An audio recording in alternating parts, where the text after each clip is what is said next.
Yo, yo, yo, what it do now? Jokesta Baby. You already know mine. Back again.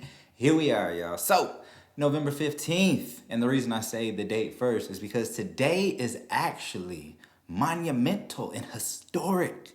And depending on if you like people or not, you might find it to be cool or you might find it to be a nuisance and annoying.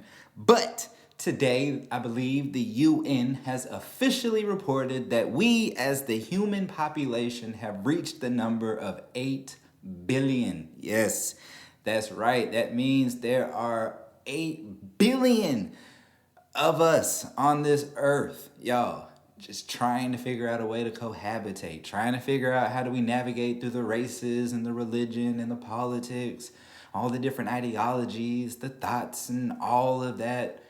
And to be honest with you, if you look at it just in the grand scheme of things, like humans and everything that we've been able to do, and just like how dope humanity can really be when it's like at its apex, at its potential, right? You know what I'm saying? When we're moving mountains and when we're working with nature and when we're, excelling and just exceeding all expectations that we previously placed upon ourselves as humans.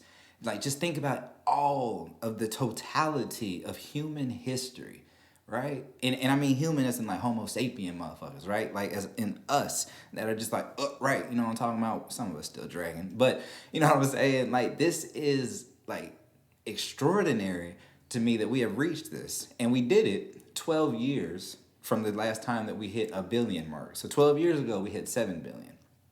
The scientists believe that it's probably going to be 15 years before we hit 9 bill. And the reason that they're saying there's going to be a difference is because just trends in birth and growth population are, trending downward. And that's a whole bunch of different things. But the reason that it accelerated was due to, longer living individuals and the acceleration in medication and technology and science and things like that. And it just really accelerated the growth. And that means that's a lot of damn having sex. And shouts out to y'all, procreating, I'm talking about. But I think it's really, really cool that we were able to, sustain each other without killing each other first. We are definitely trying with every war that we have, which is just, nothing but theatrical nonsense. But we are here. And there's a lot of dopeness about humans that I think we need to take time to just, acknowledge and just think about certain achievements and stuff like that. Things that we've done. I think it's really, really cool to acknowledge that, there's another 799 something billion other motherfuckers here with me. Like, I know sometimes we get to feeling really, really alone, but when you can think about the fact that there's so many other people, just think there's got to be another person out there that wants to rock with you.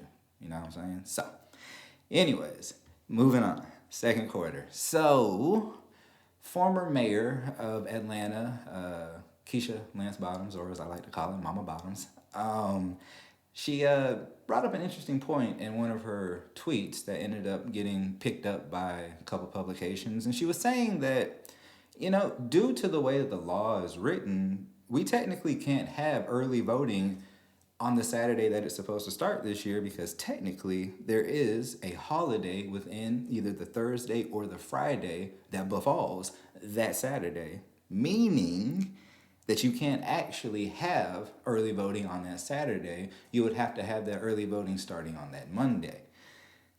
Or if that Sunday or Monday were to be a holiday or whatnot, then you wouldn't be able to do it, I believe, until that Tuesday.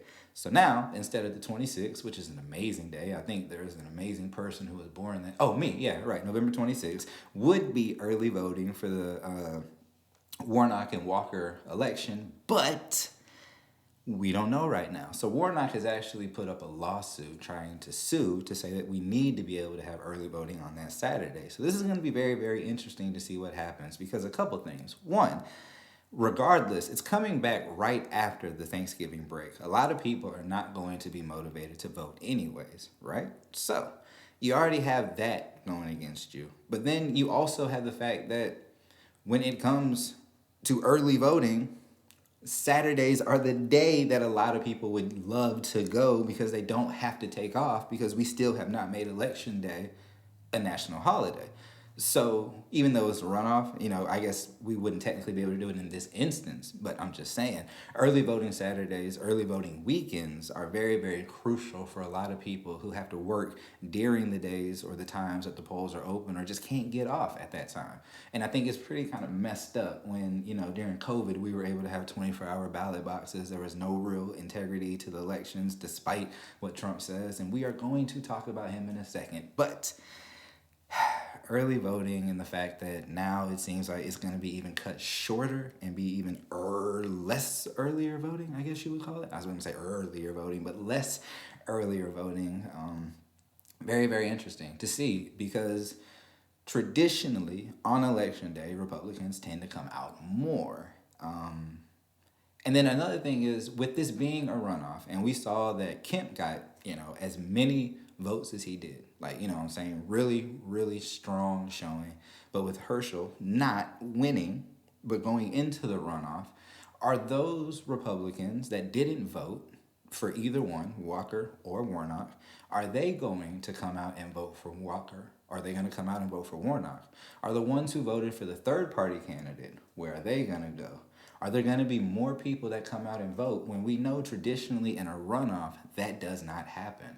This is going to be very, very interesting. But despite all that, Democrats have already secured the Senate. So this right here, though it's not irrelevant, it's not as crucial as we thought it would be prior to what happened in, I think it was Arizona, Nevada, one of the two.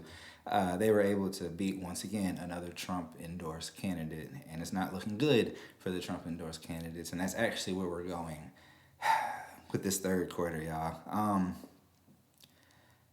Yeah. He seems to be on track to be coming back, y'all. And when I say he, I think you guys know exactly who I mean. Mr. 45. Yes, 45. Apparently tonight, sometime today at Mar-a-Lago is going to be making some type of announcement. And we can all guess what that type of announcement is going to be. More than likely, he is going to be announcing his presidency or his candidacy for president for 2024. And this is a very, very crazy set of circumstances surrounding everything. Because one, this man is literally under investigation. Not just one, but two huge investigations for the January 6th thing and then for stealing damn documents. But guess what? None of that actually really matters because he's actually smart enough to know that if he puts himself in this election, a couple things are going to happen. One, are you really going to use the Justice Department, even though it is separate from the president? Is Biden really going to use the Justice Department to go after a former president? Nah, because you don't indict former presidents. We're not even going to break that precedent. The other thing is, if he were to do this, now he makes it a lot easier for himself to really just stay out of a lot of trouble. And that is, it's mind-boggling to me because the things that he has done, it's crazy. But so aside from that, he's actually holding the Republican Party hostage. Because if y'all remember, during this election, this midterm, there were barely any. I mean, it was bad when it came to Trump-endorsed candidates and the whole MAGA crowd. They did not fare well, especially in the bigger elections. And that's very interesting because that means, one, he lost 2020. That means he lost with his rhetoric, with the people he pushed, 2022. So with him coming into 2024, that'll be 4 years of the Republicans having to sit back and watch this man have a stranglehold over the party that they, them dumbass selves, decided to turn into the party of Trump. And I, for one, am enjoying every minute of this because it is a crash course, not actually a collision course for DeSantis and Trump going just knocking each other back and forth. But the truth is, nobody actually knows if DeSantis can actually win in a national election. They just know he's strong in Florida where he keeps doing dumb shit. But on a national scale, does that work? Trump isn't even a strong candidate right now. So what I'm saying is the Democrats actually have a chance of winning 2024 if they can put the right candidate up. But there's always that one kink. Because it does sound like, even though he said he's going to wait till next year to make an official decision, that President Biden decides that, hey, I think I'm going to also run in 2024. That, I don't know if that bodes well. So, yeah, Trump is making a comeback. Trump is going to probably skate by everything criminal. There is something in Florida, in Georgia. I think they're coming after him for election stuff. Don't really think that's going to actually have anything to do with it. Do I think Trump's going to go to jail? I don't, just simply for the fact that it's going to look really, really bad. And Trump is smart enough to know that he can create the narrative that Biden is using the Justice Department to attack him, to silence him, to keep him from moving on into the presidential election. Doesn't matter if it's true or not, because when Trump says something, it becomes true for the people who believe in Trump. And that is dangerous, but that is what can happen. So now, it's kind of crazy because nobody in the Republican Party can stop this man from doing what he's doing. So he's about to really destroy the party because there is a faction, or there are factions, there's splits. But my bad. I'm trying to take it all in because we've seen for so long that the GOP, despite everything, does what they can to see if they can get away with it, no matter what. And Roe v. Wade was that, that last little thing that was like, nah, bro, y'all done went a little bit too far. And now they can't reel it back in because they have the loudest idiots like Marjorie Taylor Greene and all these other individuals who are, screaming about the election stolen and, all this other kind of crazy right-wing stuff that's not really playing well with the actual voter base. Bruh, the Republican Party is about to blow the fuck up. And the only problem that we have is that the Democrats are just trash. They're just trash. And they don't know how to win other than when they're talking about democracy being at stake. But if the Republicans are smart enough to recognize that, hey, all right, let's not, let's just start working towards individualized races and stop really focusing on what Trump is doing. And if they just start doing that strategically, then they can start to win back certain spots, certain places, certain moderates, certain people who are on the line and stuff like that. And they can kind of hold and keep intact what the GOP, will end up resembling. It's going to be in shambles eventually, but I just really wish that the Democratic Party was a lot stronger. Anyways, I guess that does kind of help us go into the fourth quarter, because today, y'all, is Transformative Tuesdays. And I know that sounds weird. You're like, what does that really mean?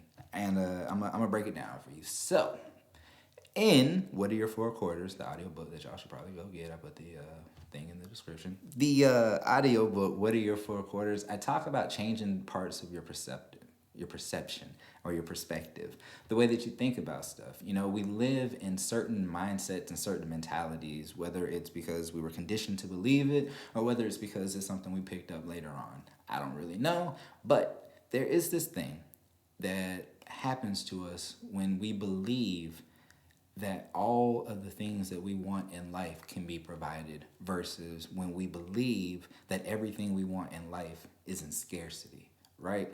So by changing the idea of believing that you live in scarcity to believing that you live in abundance, I'm not saying it changes overnight, but there's certain things that happen, in your mind. You transform your thought patterns into a lot more gratitude, a lot more of a perspective of like, yo, this isn't so bad. Yo, I'm getting better. And then when you're getting better, you start to see things that you don't normally see when you're blocked by depression. You start to see opportunities. You start to see doors open. You start to see windows with the light coming through it. Like life starts to feel a little bit more different. And that's all from the transformation that you're doing in your thought patterns. Because what you think becomes what you believe. I promise, what you think becomes what you believe. And if you believe in the betterment of yourself, if you believe in striving to reach your highest potential, if you believe that you are certifiably dope as hell, well, then you will start to believe it and see it, and it'll transform. So today on Transformative Tuesday, what I want you to do is I want you to start just real small. You start to hear those thoughts, they start to, go into your head, negativity and things like that. Transform them. Just say the exact opposite as it comes to you. You know what I'm saying? If you felt like, man, I don't know why I'm being so lazy, it's like, nah. It's good that I'm taking time to take care of myself. You know what I'm saying? Flip the switch on the way that you say and think about things. Transformative Tuesday, right? All right. Anyways, that's the 4 quarters. I appreciate y'all checking in. You already know, like, comment, subscribe. And 2 things, as always, I need y'all to be good. And I need y'all to be great. One love. Jokesta Baby.